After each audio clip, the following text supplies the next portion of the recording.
It's the season of goodwill on earth and peace to all men. Don't talk daft. We could make money doing it though. That was the great debate among the gang in the run-up to Christmas. It happened every year. Maggie, the only girl in our little gang, loved the idea of going carol singing. Ronnie and Sam, who were older than me, were sceptical. As I was the youngest and only allowed in the gang because I was Sam's baby brother, I tended to keep quiet. Ronnie, who fancied himself as a wheeler-dealer, thought we could make money by targeting the big houses. Maggie just wanted to sing and spread Christmas cheer. I didn't want to stand around in the cold and couldn't carry a tune in a bucket. But I wasn't allowed to go anywhere without Sam, who was sweet on Maggie. I was 11 and resented having to hang around with a girl, even if she did give me sweets sometimes. But those were Mam's rules. So when Sam cast his vote in favour of carol singing, I knew we'd be out at least one night, singing out of tune in my case. Of course we couldn't do it before the school holidays. In the run-up to the last school day of the year, we kept an eye on the weather. At first it seemed okay, a bit damp, but not too chilly. Then, as Sam and me were on our way home from school, the last time that year, the first snowflakes fell, and the snow kept coming all over that weekend until it was nearly a foot deep. Mam didn't want us to go out, of course, but when Maggie and Ronnie called round, she relented. She thought they looked so sweet in their little duffel coats. If she'd known about Ronnie's sideline in flogging cigarettes behind the toilets, she might have taken a different view. As it was, she let us go. "But don't go too far, and bring your little brother home before 9, she warned Sam. We tried a couple of houses in our street first. We sang God Rest Ye Merry Gentlemen at the first one and got a half-crown from a nice old lady. Emboldened by this triumph, we moved on, only to be ignored at the next 2 houses. Then a plump, cheerful woman bustled out to give us all a mince pie as a reward, which was nice. Emboldened by this, at the top of the street we switched to Silent Night, only to be told by an unshaven young man in a string vest that it would be a bloody sight more silent if we stopped caterwauling. Ronnie began to explain that you couldn't be more silent, as silence was, by definition, the absence of sound, but Maggie dragged him away before the discussion could really get started. Now we were at a crossroads, quite literally. We had the choice of going up the hill to the posher houses with proper walled gardens and gates, or downhill to the more crowded tenements. Maggie argued that poorer people were most in need of seasonal joy. Ronnie felt that richer people were more likely to pay us to go away. Poor people might just throw things. This realism, or cynicism, won the day. So we tramped up the hill. There weren't any other carol singers about, and very little traffic. In those days people just didn't travel around so much at Christmas. The pavement had reached that awkward state where there's a lot of frozen slush underneath new fallen snow. In the poor light of the street lamps, you couldn't be sure you were stepping onto a glassy black surface until your foot skidded.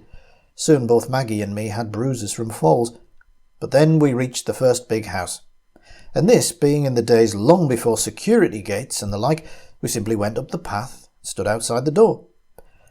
"What shall we give them?" "In the bleak midwinter," said Ronnie. "That's a posh carol, all poetic like."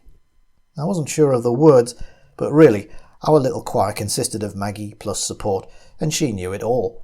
As we sang, I remembered enough to join in with "Snow on Snow." There's magic in that repetition, and in simpler phrases like that extended "long ago." And to add to the magic, snow began to fall just after we started. After the last words of the song faded in the December night, we stood silently, waiting. There was a light in the house, behind a curtained window downstairs. There was no telltale flickering of a TV set, though. I wondered if there might be nobody at home. Then the light began to move. It lifted up slightly and then sort of drifted sideways, out of sight, leaving the window dark. That was odd. Ronnie said something about them having a power cut, but the other houses seemed all right.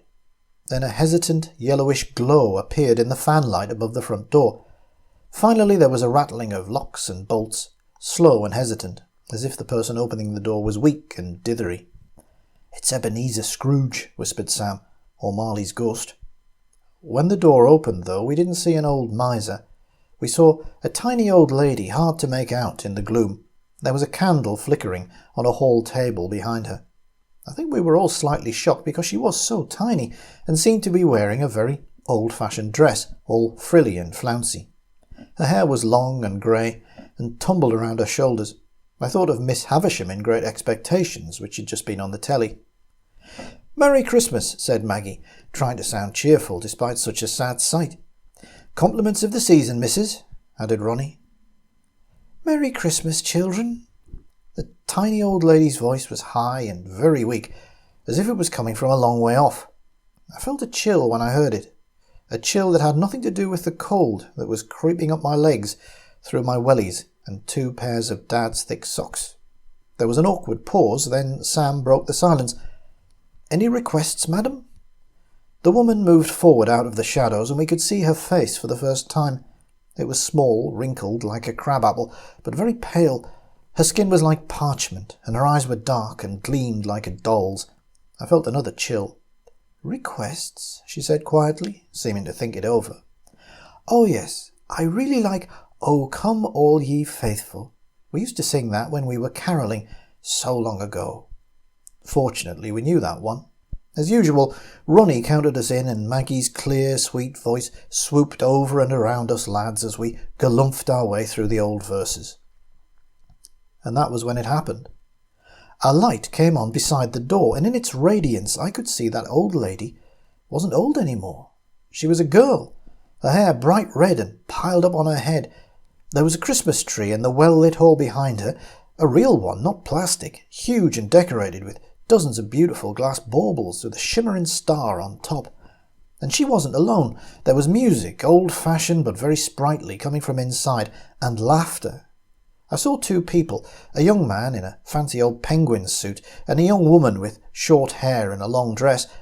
The young woman was chasing him and giggling and waving something I realized must be mistletoe. But it was the face of that red-haired girl that stopped me miming, froze me in place for the rest of the carol. It was a lovely face, full of life and hope, eyes wide, looking out into the snow. I couldn't tell if she was seeing us at all, or if she was looking out onto a different Christmas and another winter entirely. And then the carol was over, and we were standing in near darkness, and the magical light from the house was gone. The snow was getting bad now, the flakes swirling so densely it was hard to make out anything more than a few yards away. "That was lovely, children. Thank you so much. Here, little boy, let me give you something." I was frozen in place still, but Ronnie and Sam both gave me a shove, and I nearly fell onto the step. There was a metallic clink, and I think the sound of money brought me to my senses. I put out my hand, palm upward, and there was another clink as she dropped some coins into it. Then the door shut, and we were all traipsing back down the path, as if nothing strange had happened. "Show us what you got," Ronnie demanded. I just handed him the money, and he divided it up. I didn't care if I got none of it. I was confused and scared, and wanted to go home. Luckily, the Arctic blizzard provided a more powerful argument than anything I could have said, and soon me and my big brother were back in front of the gas fire, with Mam fussing about, me catching me death and telling Sam off. Sam wasn't listening, though. He was asking Dad about something. The coins the old lady had given us looked like tanners to me, but as soon as Sam had seen them in a good light, he thought we'd been diddled. They didn't look right. "No, son," said Dad. "These are sixpences, all right. Proper ones, though. Silver. They had silver tanners afore the war. See? George the 5th, 1920. You got something valuable here, lads. Don't lose them." "Who gave you these?" When we told him, he looked even more surprised. And then he told us about the first house up the hill, and how it had been empty since the old lady who lived there died last Christmas. Apparently it was too big and draughty, and in need of repair to be easily sold. "You must have gone to a different house," Dad said, and Sam agreed, though he didn't look too convinced. I've still got that sixpence, and now and again I polish it up to see it shine properly, and I wonder if we did get the house wrong, which is the rational explanation. Thing is, after Christmas that year, I went up the hill and checked, and I'm almost certain we went up to the first house. And I can't be 100% sure, of course. The snow was pretty bad. And then I wonder about the old lady who was the red-haired girl, and I think about ghosts. Do ghosts have memories of happier times when they were young and the world was warmer and brighter? Seems to me memories are all ghosts would have. No future, no food and drink, nowhere to go, just memories. Or maybe Dad was wrong and the old lady was still alive. Or it was a different person in another house, and I imagined the glimpse I had of the past. I don't know. Sometimes you can't tie these stories up in a neat package like a Christmas present, complete with a little bow of logic. Whenever I hear a Christmas carol on the radio, one of the old ones, the classics, I think of that night and the vision I had of the old days. And then I remember that so many of my memories of what the young people call the old days now. And if carol singers come to my door, I think I'll give them a few quid and add that shiny silver tanner, in the hope that when somebody gets a good look at it, they might make up their own ghost story about how it got there. O come, all ye faithful, joyful and triumphant. O come ye